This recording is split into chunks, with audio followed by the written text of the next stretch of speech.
than 73,000 people have died from opioids. But could vaccines potentially help solve this crisis and others? That's what one lawmaker is hoping to find out. Congressman David Schweikert, the Republican congressman from Arizona, introduced what is called the Substance Therapy Designation Act, which encourages the development of vaccines to prevent, treat, or mitigate opioid, cocaine, meth, or alcohol use. Now, here's part of the bill. $1 billion cash prize would be awarded to the first whoever can get that vaccine approved by the government for effective drug use. Joining us now is the congressman from Arizona, Congressman Schweikert. Thanks for being with us here on the Hill. I think I got most of that right, Congressman. Explain what you're trying to do. Yeah. Look, the reality of it is these, particularly fentanyl, the new synthetic opioids, are just destructive in what they do to the brain.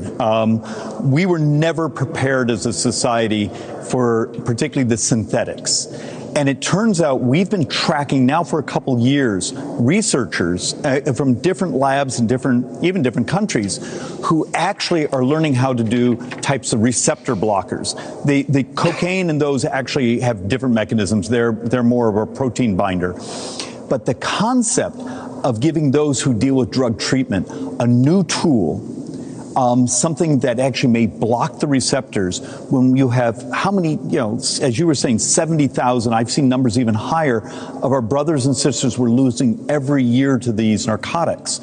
I will argue doing something like this is moral and it's really smart economics.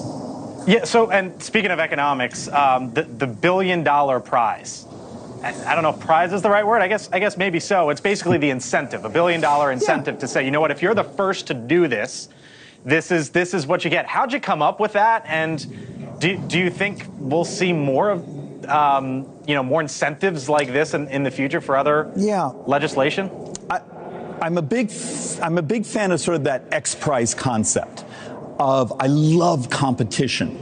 I want to see the really smart people out there be honed in and saying, we are going to be the first one to deliver. Because if you're losing how many Americans every single day, what does 6 months mean?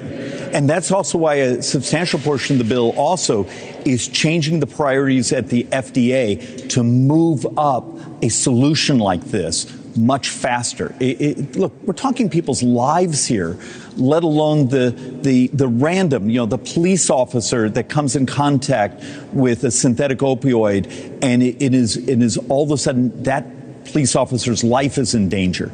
There's more use cases here. Right. It's just the right, smart, moral, and it's, we've been working on the economic models of it. Do you have bipartisan support, Congressman? And have you talked to the Speaker about this? Yeah, we're actually running up and down. Matter of fact, just as we're doing this television hit, I'm now racing to a Democrat office to actually do a presentation to their staff. We're actually trying to sell this concept that, as you were talking about AI earlier, technology doesn't have to be dystopian. In many ways, it could actually be part of our formula of how we help our brothers and sisters. All right, Congressman Schweikert, we got to leave it there. Thanks for being with us here on the Hill. If there's an update, let us know.